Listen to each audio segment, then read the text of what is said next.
মাধ্যমিক class 10-এর history, chapter 4, সংঘবদ্ধতার গোড়ার কথা, বিশ্লেষণ, বৈশিষ্ট্য। তোমরা সবাই মন দিয়ে শোনো, লেখো, সবাই লাইক অ্যান্ড সাবস্ক্রাইবটা দিয়ে দাও। গগনেন্দ্রনাথ ঠাকুর কোন শিল্পকর্মের জন্য বিখ্যাত? ব্যঙ্গচিত্র। ব্যঙ্গচিত্র।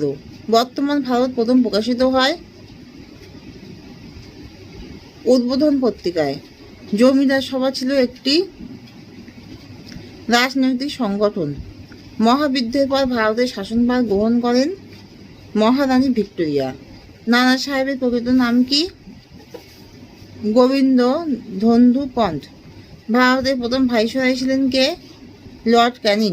মহারানীর ঘোষণাপত্র জারি হয়েছিল 1858 সালের 1 নভেম্বর। কোম্পানির আমলে শেষ গভর্নর জেনারেল ছিলেন কে? লর্ড ক্যানিং। জমিদার সভা প্রতিষ্ঠিত হয় 1838 খ্রিস্টাব্দে। দেশীয় সংবাদপত্র আইন প্রবর্তিত হয় 1878 খ্রিস্টাব্দে। হিন্দু মেলা প্রতিষ্ঠা করেন নবগোপাল মিত্র। 1905 খ্রিস্টাব্দে ভারত মাতার চিত্রটি এঁকেছেন অবনীন্দ্রনাথ ঠাকুর। জমিদার সভার সভাপতি ছিলেন রাধাকান্ত দেব। 76-এর মন্বন্তরের পটভূমিকায় রচিত উপন্যাসটি হল আনন্দমঠ।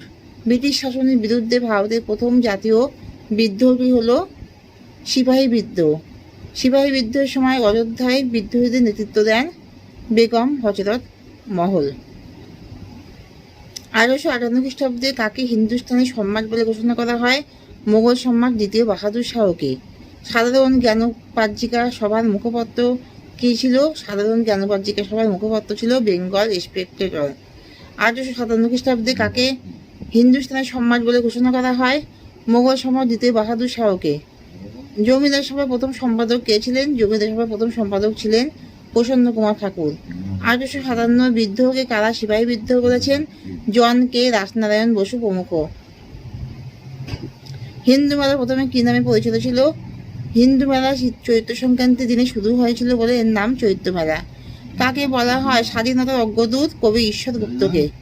অমৃতবাজার পত্রিকার প্রতিষ্ঠাতা কে ছিলেন? শিশির কুমার ঘোষ। বঙ্কিমচন্দ্র চট্টোপাধ্যায়ের প্রথম উপন্যাসের নাম কি? প্রথম উপন্যাস হল দুর্গেশ নন্দিনী। ভারতে কবে কোম্পানি শাসনের অবসান ঘটে? 1858 সালের 2 আগস্ট। কানপুরে সিপাহী বিদ্রোহে কে নেতৃত্ব দেন? নানা সাহেব। কোন আইনের বলে কোম্পানি শাসনের অবসান ঘটে? 1858 খ্রিস্টাব্দে ব্রিটিশ পার্লামেন্টের ভারত শাসন আইনের দ্বারা। 19বিংশ শতাব্দীকে কে সভা সমিতির যুগ বলেছেন? ঐতিহাসিক অনিল শীল। ইলবার্ট বিল কে রচনা করেন? লর্ড রিপনের আইন সচিব ইলবার্ট।